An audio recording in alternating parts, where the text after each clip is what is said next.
ప్రభునందు ప్రియులైన మీకందరికీ యేసుక్రీస్తు ప్రభువారి నామములో శుభవందనాలు తెలియజేస్తూ ఉన్నాం. దైవజనులు బ్రదర్ భక్త సింగ్ గారి పరిచర్యలో నుండి అలసిన వానిని ఓరడించు మాటలు. ఫిబ్రవరి 21. నేను యెహోవా యొద్ద విచారణ చేయగా ఆయన నాకు ఉత్తరం ఇచ్చెను. కీర్తన గ్రంథం 34వ అధ్యాయం 4వ వచనం. కీర్తన గ్రంథం 34వ అధ్యాయం 5లో వారు ఆయన తట్టు చూడగా వారికి వెలుగు కలిగెను అని చదువుదుము. దీని అర్థం ఏమనగా, వారు వెలుగుచూ ప్రకాశించుచుండిరి. వారు ఆయన యొద్దకు రాకమునుపు వారి ముఖములు భయము పాపపు గుర్తులతో సిగ్గుతో నిండి ఉండెను. ప్రతి ఒక్క పాపపు తలంపు, మాట లేక క్రియ నీ ముఖముపై వికారమైన సిగ్గుకరమైన గుర్తును తీసుకొని వచ్చును. ఆరంభములో దానిని నీవు చూడకపోవచ్చు, కానీ తరువాత అది కనబడును. వారు ఆయన తట్టు చూడగా వారికి వెలుగు కలిగెను అని దేవుని వాక్యం చెప్పుచున్నది. ఎవరు ఈ ప్రజలు? వీరు ఎవరనగా, ఒకప్పుడు అవమానకరమైన వికారమైన ముఖములు గలవారై వారి యందు పాపపు నలుపు తప్ప నీవు మరేమీ చూడలేవు. అయితే ఇప్పుడు వారు ఆయనను చూచుట వలన వారి ముఖములు ప్రకాశించుచుండెను, అవి వెలుగుచుండెను.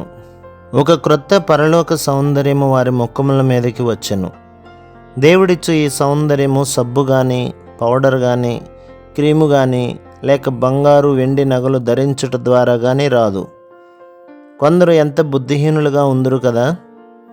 వారు అలాంటివి వాడుట ద్వారా తాము అందంగా ఉండగలమని తలంచుదురు. నిజముగా ఈ విధముగా వారు వికారముగా అగుదురు. కేవలం మన భయములు పోయి విశ్వాసం ద్వారా మనము కష్టములను జయించినప్పుడు దేవుని యొక్క మహిమతో ప్రకాశించు ముఖములు కలిగి ఉందుము.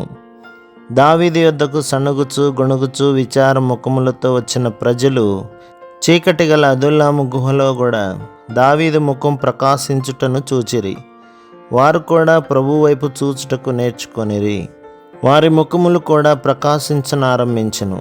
వారి ముఖములపై తమ దారిద్ర్యము, రోగమునకు బదులు దైవిక మహిమ, సౌందర్యములు ప్రకాశించుచుండెను.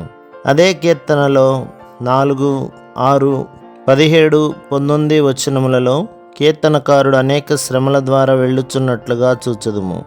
అయితే అతడు ప్రభు యొద్దకు వచ్చి ఆయనను చూచినప్పుడు భయములన్నింటి నుండి తప్పించబడెను. అతని కష్టములు, శ్రమలన్నీ మాయమైపోయెను.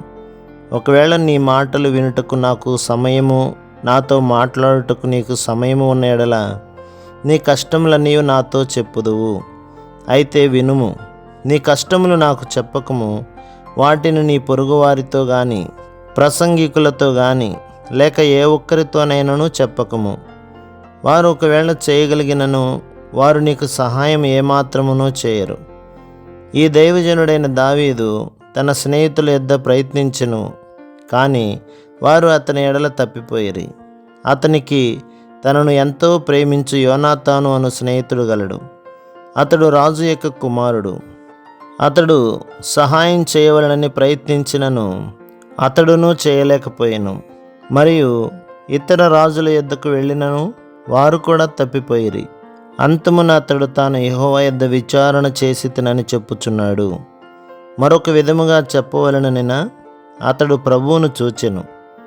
అప్పుడు అతడు ఇట్లు చెప్పెను, నాకు ఏ నొప్పి లేదు, ఏ బాధ లేదు, ఏ శ్రమలు లేవు, అవన్నీ పోయినవి. చూడుడి, ప్రభువు నాకు సహాయం చేసెను. నా భయములన్నింటి నుండి ఆయన నన్ను తప్పించెను. ఇంకను కొండ గుహలలో నివసించుచున్నను, ఇంకను అదే కష్టములో ఉన్నను, ఇంకను సౌలు ద్వారా తరమబడుచున్నను. అతడు విశ్వాసం ద్వారా ఇట్లు చెప్పుచున్నాడు, నేను యెహోవా యొద్ద విచారణ చేయగా ఆయన నాకు ఉత్తరమిచ్చెను. నాకు కలిగిన భయములు, శ్రమలు, పరీక్షలు, కష్టములన్నింటి నుండి ఆయన నన్ను తప్పించెను. అదే రీతిగా ఆయన నిన్ను కూడా తప్పించును. ప్రభు మిమ్మును, మీ కుటుంబములను, మీ సంఘములను దీవించి ఆశీర్వదించునుగాక. ఆమేన్.